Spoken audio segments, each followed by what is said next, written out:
A rod of length 12 centimeter moves with its ends always touching the coordinate axis. ఒక rod 12 centimetres length ఉన్నటువంటి ఒక rod అది move అవుతూ ఉంది. దాని యొక్క ఎండ్ పాయింట్స్ అనేవి కోఆర్డినేట్ యాక్సిస్ మీద ఉన్నాయి. ఆ విధంగా అది మూవ్ అవుతూ ఉంది. Determine the equation of the locus of a point P on the rod. ఆ లెంత్ ఆఫ్ రాడ్ మీద ఒక పాయింట్ పి అనే పాయింట్ మనం తీసుకుంటున్నాం, which is 3 centimetres from the end in contact with the X axis. X axis వైపు నుండి P అనే point 3 centimetre డిస్టెన్స్లో ఉంది. ఆ పి అనే పాయింట్ యొక్క లోకస్ ఎలా ఉంటుందని చెప్పేసి వాళ్ళు అడుగుతున్నారు వాళ్ళు. సో మనం ఒక రఫ్ డయాగ్రామ్ తీసుకుందాం. Coordinate axis, X axis, Y axis. Okay, so ఒక రాడ్ దాని యొక్క ఎండ్స్ ఎప్పుడు కూడా కోఆర్డినేట్ యాక్సిస్ మీదనే ఉండే విధంగా అది మూవ్ అవుతూ ఉంది. ఓకే, సో దీన్ని మనం ఏగా, దీన్ని బి అనే పాయింట్గా మనం తీసుకుందాం. సో ఈ లెంత్ ఆఫ్ ఏబి అనేది మనకి ఇక్కడ 12 సెంటీమీటర్స్గా ఇచ్చారు. సో ఇక్కడ నుండి ఇక్కడ వరకు 12 సెంటీమీటర్స్. ఓకే, సో ఈ ఏబి స్ట్రైట్ లైన్ మీద ఒక పాయింట్ పి అనే పాయింట్ మనం ఒకటి తీసుకుందాం, లోకస్ పాయింట్. సో ఆ పి అనే పాయింట్ ఎలా ఉంది? The locus of a point P on the rod which is 3 centimetre from the end in contact with the X axis. X axis వైపు నుండి 3 సెంటీమీటర్స్ డిస్టెన్స్లో ఉంది. అంటే ఏ నుండి పి వరకు 3 సెంటీమీటర్స్. మొత్తం రాడ్ లెంత్ 12 కదా. సో ఇక్కడ నుండి ఇక్కడ వరకు 3 తీసుకుంటే ఈ రిమైనింగ్ ఎంత ఉంటుంది? 9 సెంటీమీటర్స్. ఓకే, పి నుండి బి వరకు 9 సెంటీమీటర్స్. ఆ విధంగా ఉంది. సో ఈ పి అనే పాయింట్ యొక్క లోకస్ మనం క్యాలిక్యులేట్ చేసుకోవాలి. సో అది క్యాలిక్యులేట్ చేయాలంటే పి నుండి ఎక్స్ యాక్సిస్ మీదకి ఒక పర్పెండిక్యులర్.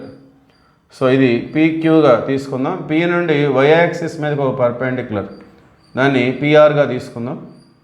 పి నుండి ఎక్స్ యాక్సిస్ మీదకి ఒక పర్పెండిక్యులర్, పి నుండి వై యాక్సిస్ మీదకి ఒక పర్పెండిక్యులర్. ఓకే, సో ఇక్కడ యాంగిల్ మనం తీటా అనుకున్నట్లయితే అదే యాంగిల్ ఇక్కడ కూడా ఉంటుంది. ఎందుకంటే ఈ రెండు కూడా స్ట్రైట్ లైన్స్. ఎందుకంటే ఇక్కడ కూడా యాంగిల్ పర్పెండిక్యులర్, ఇక్కడ కూడా యాంగిల్ పర్పెండిక్యులర్. కాబట్టి ఈ రెండు స్ట్రైట్ లైన్స్ ఇది ట్రాన్స్వర్సల్గా పనిచేస్తుంటుంది. సో అప్పుడు ఒక యాంగిల్ లోపల ఒక యాంగిల్ బయట ఉంది కాబట్టి ప్యారలల్ లైన్స్కి. సో ఈ రెండింటిని మనం కరస్పాండింగ్ యాంగిల్స్గా లేదంటే ఆల్టర్నేట్ యాంగిల్స్గా ఆ విధంగా మనం ట్రీట్ చేసుకోవచ్చు. ఓకే, సో ఆ రెండు యాంగిల్స్ కూడా మనకి ఈక్వల్గా ఉంటాయి ఇక్కడ. So from the diagram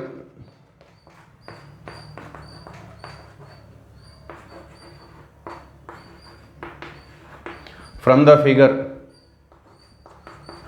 AB అనేది లెంత్ ఆఫ్ రాడ్, అది మనకి 12 centimetre. P X comma Y B the locus point.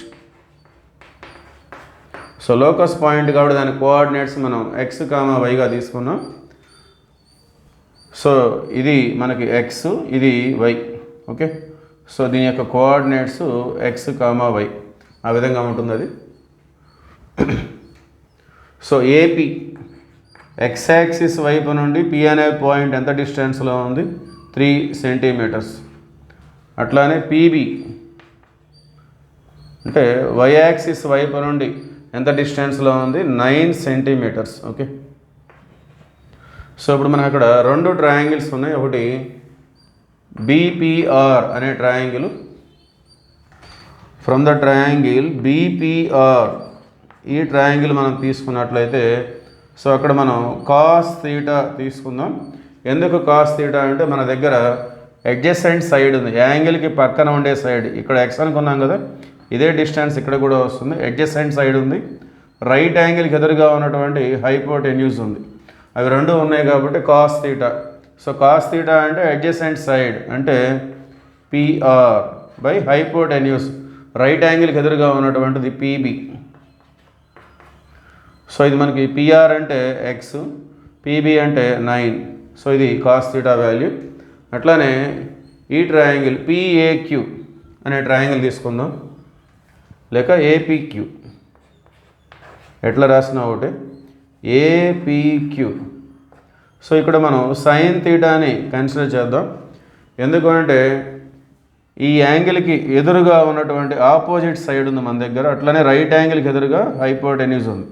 So opposite side hypotenuse ఉన్నాయి కాబట్టి మనం సైన్ థీటాని తీసుకోవాలి. Sine theta is equal to opposite side PQ, థీటాకి ఎదురుగా ఉంది కాబట్టి అది ఆపోజిట్ సైడ్. ఓకే, రైట్ యాంగిల్కి ఎదురుగా ఉంది కాబట్టి హైపోటెన్యూస్. సో హైపోటెన్యూస్ వచ్చేసి ఏపీ. సో పీక్యూ వచ్చేసి మనకి వై, ఏపీ వచ్చేసి 3 units. Okay, so now we have the values cos theta and sine theta. వీటికి సంబంధించినటువంటి trigonometric formula, since cos square theta plus sin square theta is equal to 1. Okay, so ఈ values ఇక్కడ substitute చేసినట్లయితే then we get the equation of locus of P. So cos theta అంటే x/9 whole square, sin square theta, cos square theta అంటే x/9 whole square, sin square theta అంటే y/3 whole square is equal to 1. So after squaring we get x square by 81 y square by 9 is equal to 1. So this equation represents the locus of P. Okay, thank you.